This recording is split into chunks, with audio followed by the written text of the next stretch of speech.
নমস্কার, সবাইকে স্বাগত আমার চ্যানেলে। BEd third semester learning design নিয়ে আজকের ভিডিওতে আলোচনা করব।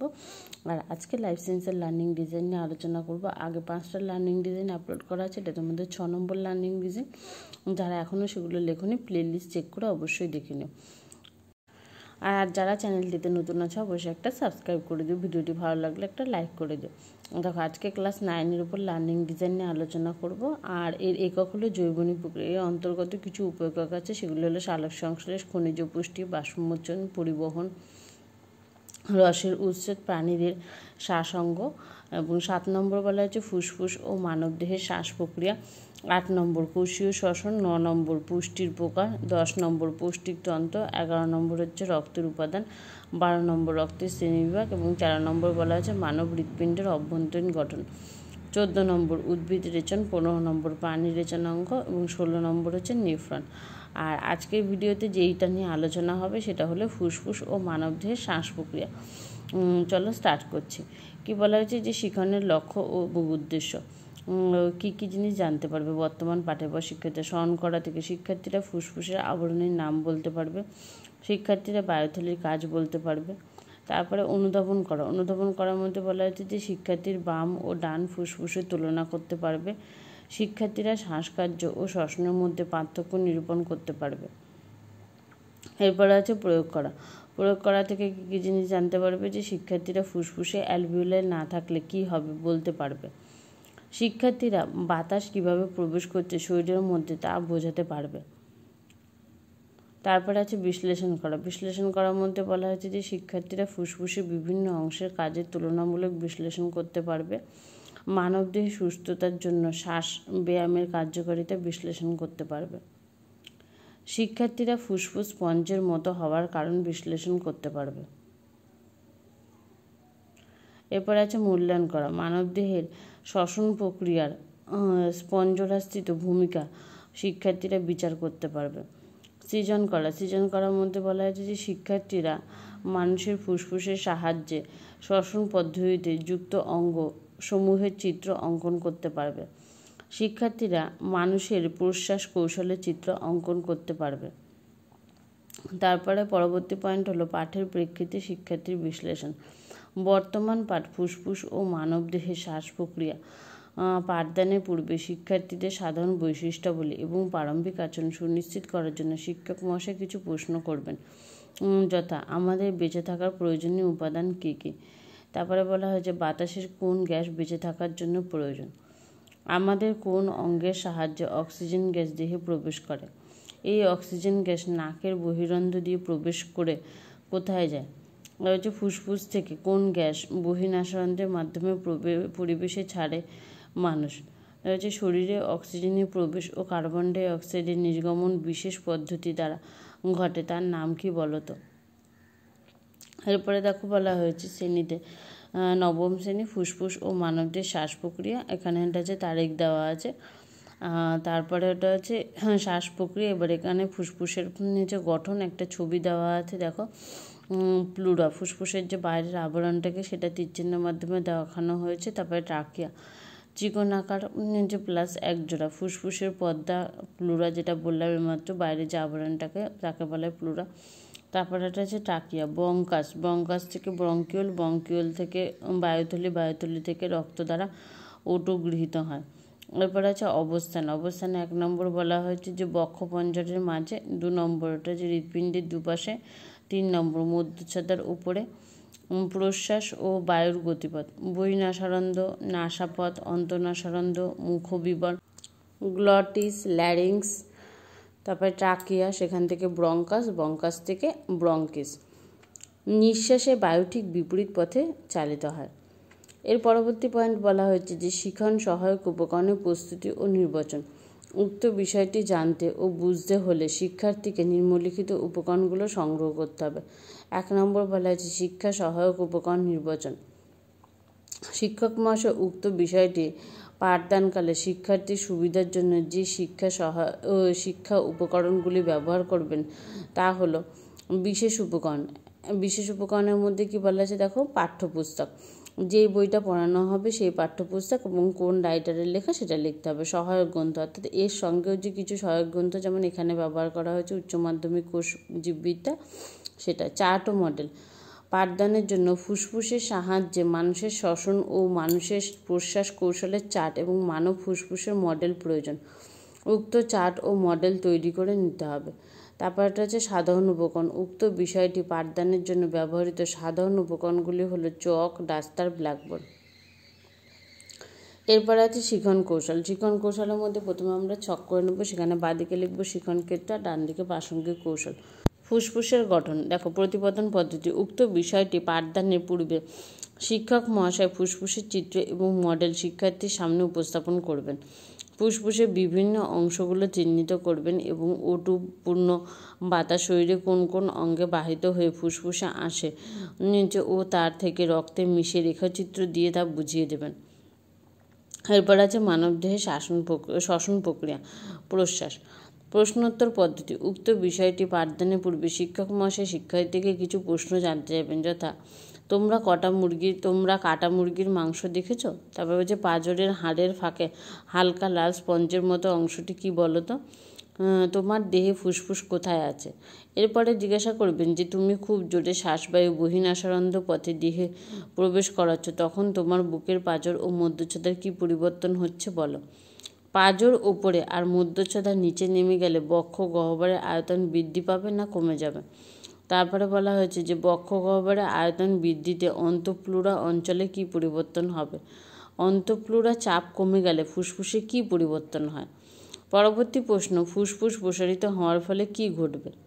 এর পরবর্তী বলা হয়েছে যে প্রতিপাদন পদ্ধতি। শিক্ষার্থীদের ধারণা স্বচ্ছ করার জন্য মানুষের প্রশ্বাস কৌশলের চিত্র দেখাবেন শিক্ষক বা শিক্ষিকা মহাশয় এবং প্রশ্বাস কৌশল কিভাবে চালিত হচ্ছে তা বোঝাবেন। শিক্ষার্থীদের যখন ছবি দেখানোর মাধ্যমে পুরো বিষয়টি দেখানো হবে সেক্ষেত্রে তাদের সেই বিষয়টি বুঝতে আরও সুবিধা হবে। দেখো এরপরে আছে বক্তৃতা পদ্ধতি। শিক্ষার্থীদের মানুষের প্রশ্বাস কৌশলের চিত্র, অর্থাৎ প্রশ্বাস কৌশলের চিত্র দেখার পর এবং ওদের উত্তরের ভিত্তিতে সমগ্র প্রশ্বাস কৌশলের বর্ণনা বক্তৃতার মাধ্যমে শিক্ষক মহাশয় শিক্ষার্থীদের মুখে উপস্থাপন করবেন।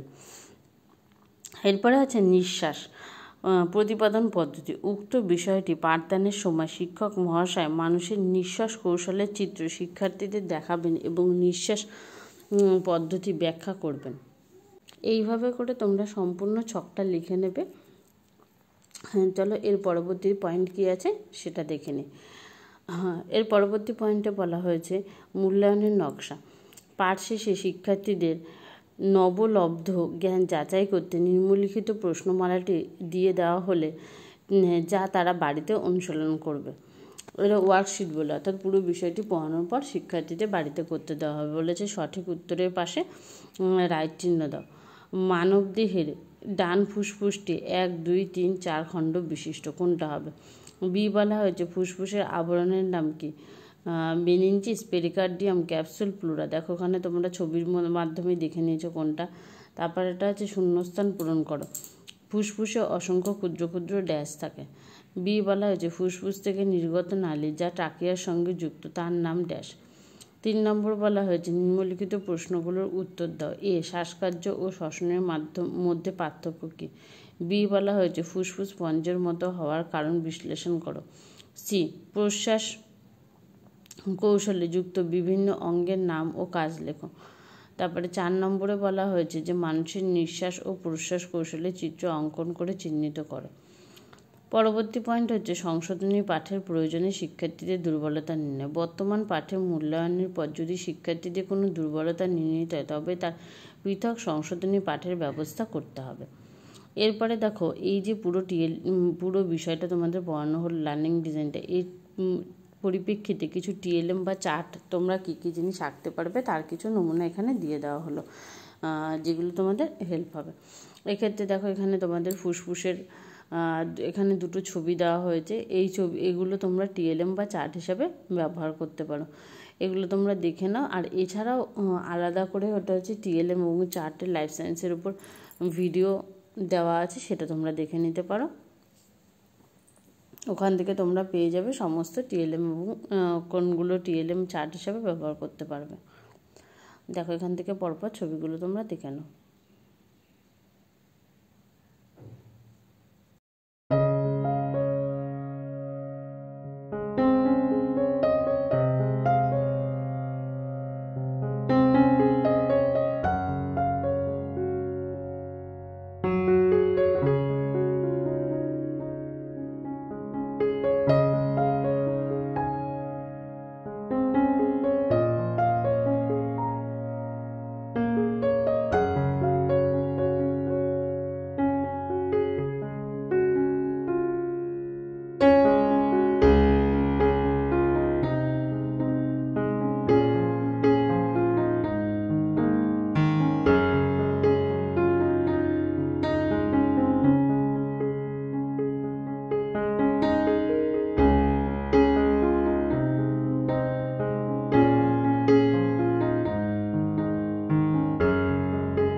এখান থেকে দেখে তোমরা বুঝতে পারছো যে প্রত্যেকটা টিএলএমগুলো কী কী ধরনের হতে পারে এবং কীভাবে আঁকতে পারবে।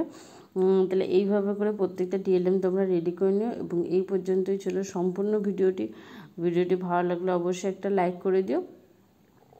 এছাড়াও যারা চ্যানেলটিতে নতুন আছে অবশ্যই চ্যানেলটি একটা সাবস্ক্রাইব করে দিও এবং প্রয়োজনীয় মনে হলে তোমাদের বন্ধুদের সাথে শেয়ার করে নিও। এবং প্লেলিস্ট চেক করলে তোমরা সমস্ত সাবজেক্টের আলাদা আলাদা সাবজেক্টের লার্নিং ডিজাইনগুলো সমস্ত কিছুই দেখতে পারবে। সেখান থেকেই পরপর লার্নিং ডিজাইনগুলো লিখে নিতে পারবে। শুধুমাত্র লাইফ সায়েন্স না, এছাড়া অন্যান্য বিষয়ের লার্নিং ডিজাইনও আপলোড করা আছে। তাই তোমরা তোমাদের যে সমস্ত লার্নিং ডিজাইনগুলো বন্ধুদেরও প্রয়োজন সেই অনুযায়ী চ্যানেলটির শেয়ার করে দিও। এখানে ভিডিওটি শেষ করছি এবং পরবর্তী লার্নিং ডিজাইন নিয়ে আবার নেক্সট ভিডিওতে তোমাদের সাথে আলোচনা করব। ভিডিওটি ভালো লাগলে অবশ্যই একটা লাইক করে দিও।